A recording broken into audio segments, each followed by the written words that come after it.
hecho ocurrió en el barrio San José. Salvador Antonio Lemus Santiago irrumpió en el cortejo procesional provocando el terrible accidente. Las personas embestidas con la motocicleta resultaron con golpes diversos y fueron trasladados a un centro asistencial donde se recuperarán. Una mujer de 81 años, un hombre de 62 y un adolescente de 15 años se contabilizan entre los lesionados. Y vemos entonces ahí las imágenes de este hecho terrible que ocurrió en Jalapa. Son las 7 de la mañana con 17 minutos. Continuamos con más información. Y ahora sí nos vamos rápidamente a las noticias internacionales porque Krista tiene ya el recorrido. Exactamente, nos vamos con ella para que nos muestre qué más está ocurriendo en el mundo. Las noticias del mundo.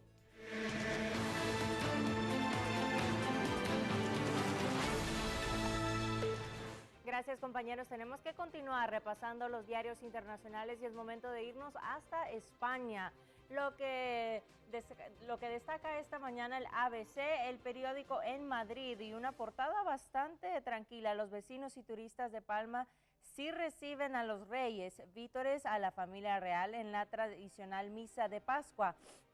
Esta en la que no estuvieron acompañados por ninguna autoridad política balear. Esto es lo que destaca esta mañana. Allí vemos a don Felipe y a doña Leticia junto a sus hijas al llegar ayer a la catedral para celebrar esta misa.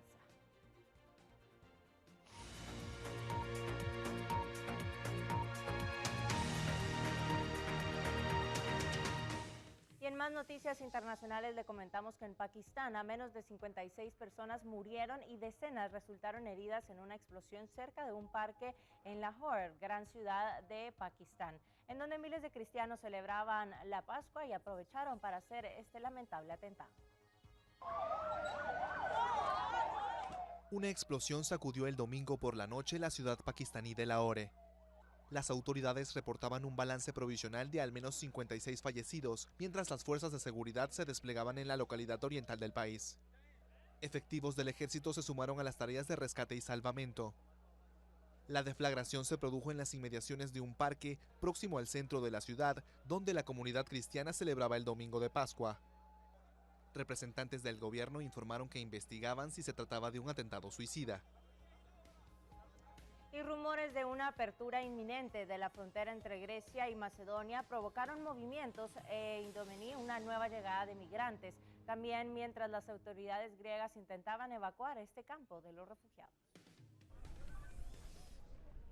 Una nueva oleada de migrantes arribaba al campo de Idomení, en la frontera entre Grecia y Macedonia. Los movimientos, provenientes de predios cercanos, se produjeron en medio de rumores sobre una supuesta apertura inminente del paso fronterizo. De acuerdo a la versión que manejaban algunos refugiados, periodistas internacionales y responsables de la Cruz Roja vendrían a ayudarlos a pasar por la fuerza. Decenas de personas formaban una cadena humana a algunos metros de la policía para evitar choques. Pero algunos enfrentamientos fueron inevitables entre migrantes, pues los sirios e iraquíes acusaban a los afganos de querer avanzar de cualquier manera. Las autoridades griegas mantienen sus operativos para desalojar el campamento, donde más de 11.000 personas permanecen bloqueadas tras el cierre de la ruta de los Balcanes. El ejército sirio, respaldado por Rusia, asestó una derrota al grupo de Estado Islámico con la reconquista definitiva de Palmira y también prometía expulsar a los yihadistas de sus principales bastiones en Siria.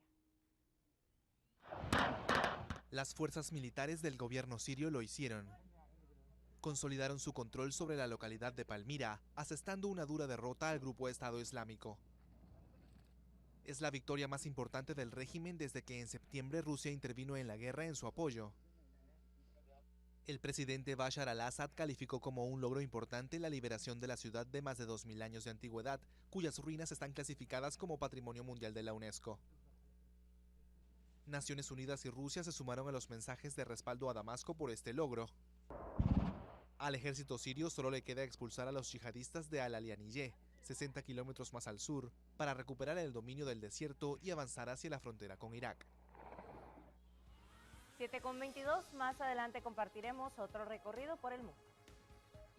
Bueno, y justamente estábamos hablando de este caso importante, uno de los más emblemáticos de los últimos tiempos, el que, bueno, lleva a prisión a Otto Pérez Molina, a Roxana Valdetti y a varios implicados en el caso de la línea. Hay que hacer una crónica de esto que hoy sigue su curso en tribunales, María René. Precisamente hacemos esta crónica porque, precisamente como menciona Ricardo, hoy entonces la audiencia de apertura a juicio se va a conocer en una semana si el expresidente Otto Pérez Molina y la ex vicepresidenta Roxana Valdetti enfrentarán juicio por el caso La Línea. Pero ¿cómo arrancaba ¿Cómo se todo esto? desarrolla? ¿De dónde surgía justamente la información? Aquí tenemos el siguiente relato.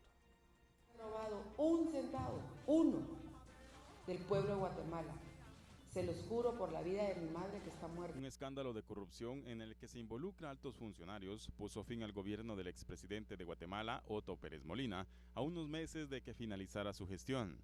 El caso más grave de corrupción involucró a la ex vicepresidenta Roxana Valdetti, quien se encuentra en prisión desde el pasado 21 de agosto, y presuntamente a Pérez Molina, quien finalmente renunció para enfrentar las acusaciones. El 16 de abril del año pasado arrestan a más de 20 sospechosos de pertenecer a un grupo delictivo denominado La Línea, incluyendo altos mandos de gobierno, y sale a luz pública el nombre de Juan Carlos Monzón Rojas, secretario privado de la vicepresidenta, quien es identificado como líder de la banda. El 19 de abril, la vicepresidenta de Guatemala rechaza renunciar a su cargo luego de un escándalo en el que se involucra a su exsecretario privado, pese a que se intensifican las manifestaciones callejeras para que ésta dimita. El 8 de mayo, Roxana Valdetti, señalada como probable involucrada de una red de corrupción aduanal, renuncia a su cargo, argumentando motivos personales. Pregunta, ¿cuándo vino a Guatemala? No quedó claro. Aquí estoy presente, ¿no? Miren, unos dicen que el viernes. ¿A qué hora? Unos dicen que el viernes, otros dicen que ¿Qué día y a qué hora? Dicen que hoy. ¿Qué día y a qué hora? ¿Saben qué? Ahorita, esperen. ¿Qué día? Sí, no hay que gritarnos, aquí estamos contentos todos. Le estoy pidiendo a Karen que le saque fotocopia a mi pasaporte y ojalá sea la Pero portada de dígale usted, mañana. por favor. Se las Dígale va a usted. entregar, Karen, preguntas. No se le Vicepresidenta, buenas tardes.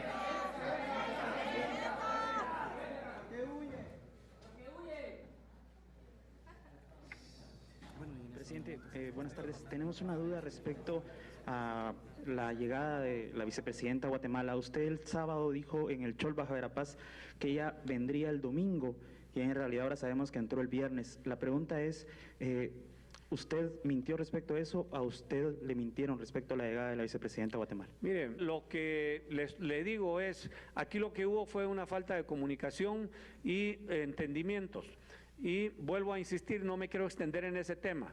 Yo asumo mi parte de responsabilidad que no chequeé los reportes que me hicieron llegar en su momento. A mí me pasaron el reporte de la venida de ella y en medio de las circunstancias que estaban, yo no le puse atención y no lo leí. El 20 de mayo, el diputado opositor Amílcar Pop acusa al presidente Pérez Molina de también estar involucrado en el caso de corrupción de La Línea y pide a la Corte Suprema de Justicia el retiro de su inmunidad. El 10 de junio, la Corte Suprema de Justicia traslada el expediente al Congreso para definir si se le retira la inmunidad al mandatario guatemalteco. El 9 de julio, el Ministerio Público y la CICIG descubren otro nuevo caso de corrupción, en el que se involucra a Gustavo Martínez, exsecretario privado de Pérez Molina, y es detenido acusado de tráfico de influencias. El 13 de agosto, el Pleno del Congreso decide no retirar la inmunidad al mandatario guatemalteco. El 21 de agosto, la vicepresidenta Roxana Valdetti es arrestada luego de que el Ministerio Público y la CICIG la acusaran de dirigir el caso de La Línea y solicitan a través de la Corte Suprema de Justicia un antejuicio para retirarle la inmunidad al presidente. Era el 23 de agosto cuando el mandatario guatemalteco dirige un mensaje a la nación en cadena nacional en el que rechaza las acusaciones en su contra y asegura que no dimitirá. Me sitúan como la cabeza de la estructura. Declaro categóricamente que rechazo mi vinculación a la misma y el haber recibido dinero alguno de esa operación de defraudación aduanera. Mi conciencia, en ese sentido, está tranquilo. Daré la cara y demostraré frente a la institucionalidad que en ley corresponde, mediante el debido proceso, que no he sido parte y mucho menos receptor de esos fondos mal habidos en perjuicio del pueblo de Guatemala. Entiendo la lógica de los fiscales, pero quiero que comprenda todo el pueblo de Guatemala que no hay una línea, son dos, y hasta ahora ha aparecido la que recibe, pero no la que paga. Sin duda, enraizada en el sector empresarial y que espero pronto aparezca en toda su magnitud. En esa perspectiva y en ese fin superior, les afirmo que no renunciaré y que con toda entereza enfrentaré y me sujetaré a los procesos que en ley correspondan. El 24 de agosto, el Ministerio Público y la CICIG divulgan una conversación telefónica en la que Pérez Molina ordena a un exdirector del ente recaudador de impuestos cambiar al gerente de recursos humanos, acción considerada ilegal por las autoridades durante la primera declaración de Baldetti ante el juez. Aló, señor presidente, buenas tardes, ¿cómo está? Bien, Carlos, bien, gracias, ¿qué tal? Pues aquí, bien, presidente, aquí. Mañana pasa la cuestión del directorio, pasa ya mañana, ¿va? Mañana, presidente, ahorita estoy... Ya están todos los dictámenes y todo listo. Sí, solo me está corrigiendo Claudia el de ella porque no mucho me convenció, pero ahorita ya la llamé y me lo está enmendando antes de darles copia a ellos. Pero espero que ya para mañana me autoricen comenzar el proceso, presidente. Bueno, si es así, bueno, ya empezamos a trabajar internamente. El 27 de agosto se efectúa la manifestación más numerosa, con la participación de al menos 30.000 personas que exigen de nuevo la dimisión de Pérez Molina, acompañada de un paro nacional. El 28 de agosto, la Comisión Parlamentaria confirma que hay evidencias suficientes contra el presidente por el caso de corrupción para retirarle la inmunidad.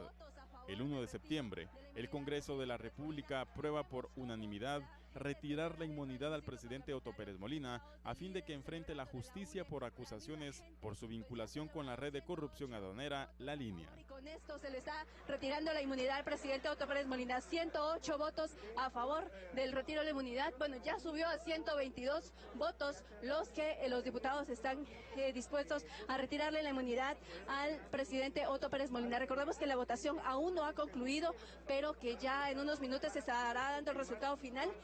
Por lo tanto, teniendo mayoría, queda aprobado a formación de causa las diligencias de antejuicio en contra de Otto Fernando Pérez Molina, presidente de la República de Guatemala.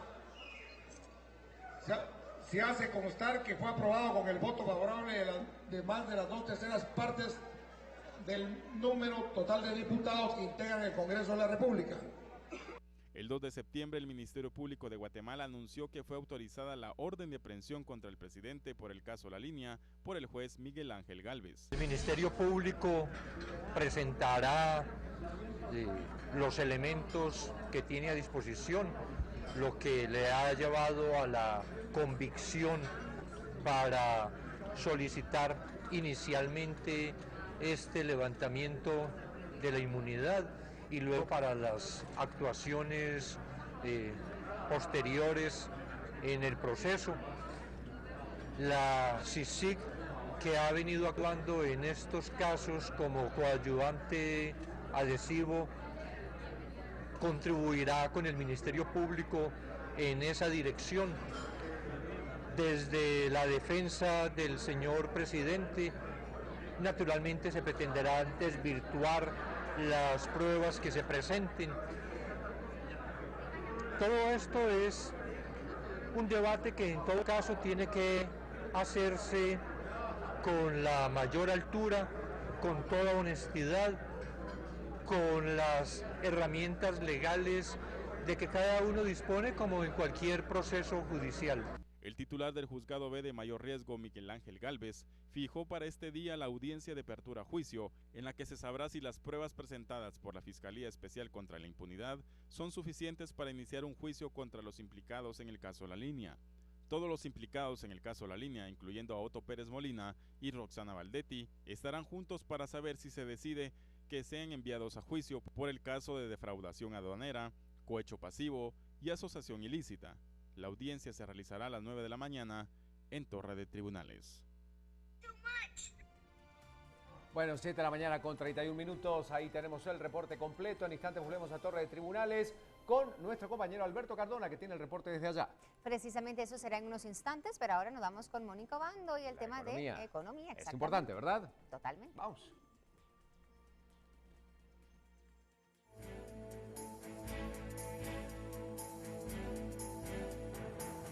Buenos días, en el segmento económico les informamos que el sector exportador de Agexport, por medio de su gerencia, han establecido una hoja de ruta de alto impacto para el crecimiento de los sectores de exportación.